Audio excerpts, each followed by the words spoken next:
Dear 12th class students, hope that you are all well. आज जो हमारा topic है वो है चैलेंज टू बाइपोलरिटी। इससे पहले हम पढ़ रहे थे एरियंस ऑफ कोल्ड वार। तो हमें पता है कि कोल्ड वार ने की वजह से जो वर्ल्ड था वो दो बड़े बड़े ब्लॉक्स में तकसीम हुआ था। एक ब्लॉक का लीडर यूएसए था, जिसे हम अमेरिका कहते हैं आमतौर पर, और दूसरे ब्लॉक का लीडर यूएसएसआर था, जिसकी फुल फॉर्म है United union of Soviet socialist Republic.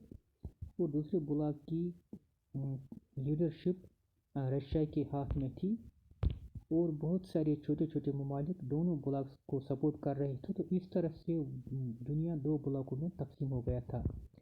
The end of second world war had seen the emergence of A bipolar world. जब सेकेंड वर्ल्ड वार ख़त्म हुआ तो उसके बाद दो सुपर पावर्स वजूद में आ गए, और इन सुपर पावर्स ने यूएसए और यूएसएसआर ने बहुत सारे छोटे छोटे ममालिक को अपने बस में करने की कोशिश की। और इनके दरमियान क्या था, इन दो ब्लॉक्स के दरमियान हंटेड बाय ब्लॉक राइवलरी, उनमें ब्लॉक राइवलरी हो गई। ये दोनों ब्लॉक एक दूसरे के खिलाफ हो गए। तो ये दो ब्लॉक सुपर पावर्स थे। The bipolar world was engulfed by suspension. अब ये बाइपोलर वर्ल्ड जो था, जिसकी लीडरशिप एक तरफ अमेरिका कर रहा था, दूसरी तरफ रूस कर रहा था, दोनों एक दूसरे को शक की नज़र से देखते थे, नफरत करते थे, और आपस में इनको बहुत सारी दुश्मनी थी। एट दिस क्रूशल जंक्चर, इन हालात के दौरान, many countries of Asia, Latin America and Africa which had suffered the onslaught of colonialism for centuries became independent.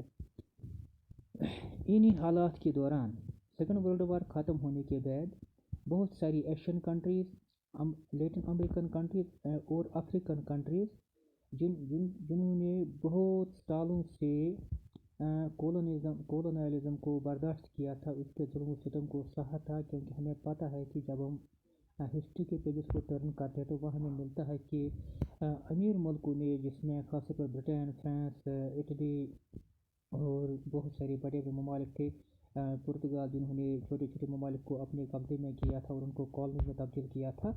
अब इन ममालिक ने, जिनमें एशियन कंट्रीज़ बहुत थे, लैटिन अमेरिका के बहुत सारे ममालिक थे, अफ्रीका के बहुत, इन्होंने हासिल की थी आज़ादी सेकेंड वर्ल्ड वार के ख़त्म होने के बाद। तो ये ममालिक अब आज़ाद बन चुके थे। तो इन ममालिक को नाम दिया गया था थर्ड वर्ल्ड स्टेट्स।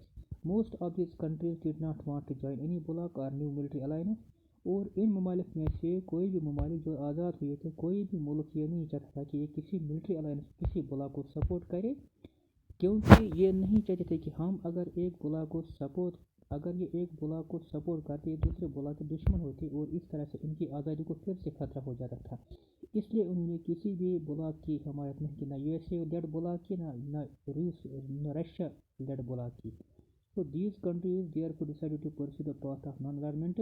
अब इन ममालिक ने क्या किया, इन्होंने बड़े बड़े लीडर थे, इनमें मार्शल टीटू, कर्नल नासिर, कोमे निक्रोमा, जवाहरलाल नेहरू। तो इन चार लीडर्स ने ये तय किया कि हम एक अलग रास्ता इख्तियार करेंगे, जिसको इन्होंने नाम दिया नॉन अलाइनमेंट। नॉन अलाइनमेंट का मतलब है कि इन्होंने खुद, इन ममालिक ने किसी भी मिलिट्री ब्लॉक के साथ या किसी भी सुपर पावर के साथ खुद को अलाइन नहीं किया, इनके साथ खुद को शामिल नहीं किया for a new international economic order. और उन्होंने क्या किया, उन्होंने कहा हम एक नया इंटरनेशनल इकोनॉमिक ऑर्डर कायम करेंगे, इसकी शुरुआत करेंगे, जिसकी बुनियाद होगी इक्वलिटी पर और म्यूचुअल कोएग्जिस्टेंस पर। इक्वलिटी कहते हैं इंसानियत को, हर एक ममालिक को इक्वल अपॉर्चुनिटी मिले, ट्रेड में, एक टेक्नोलॉजी में, और दूसरे जो बेसिक फैसिलिटीज़ अप्लाई थे उनमें। क्योंकि इन्होंने बहुत सारा जुल्म सितम बर्दाश्त किया था कोलोनियल रूल के दौरान, और ये चाहते थे कि हमें अभी इकोनॉमिकली ये बहुत पीछे थे, और ये चाहते थे कि ये भी इकोनॉमिकली दूसरे ममालिक की तरह आगे बढ़े। और ये कहते थे कि म्यूचुअल कोएग्जिस्टेंस हम कहते हैं कि सारे ममालिक अच्छी तरह से रहें, बगैर किसी कॉन्फ्लिक्ट के, बगैर किसी वार के। तो non alignment and new international economic order, ये जो नॉन अलाइनमेंट इन्होंने किया, ये पॉलिसी, और जो इन्होंने प्रपोज किया न्यू इंटरनेशनल इकोनॉमिक ऑर्डर, यही दो बड़े चैलेंजेस आ गए बाईपोलर वर्ल्ड को। ये दो सबसे बड़े चैलेंजेस थे, इन्होंने ये एक रुकावट के तौर पर सामने आ गए कोल्ड वॉर के दौरान, सेकंड वर्ल्ड वॉर के एंड पर। बाईपोलर वर्ल्ड को, बाईपोलर वर्ल्ड हम उस वर्ल्ड कहते हैं जिसमें दो सुपर पावर्स इंटरनेशनल एक्टर्स होते हैं, तो इस दौरान सिर्फ दो सुपर पावर फेस होता है और वैसा था, इसको कहते हैं challenge to bipolarity. Thank you.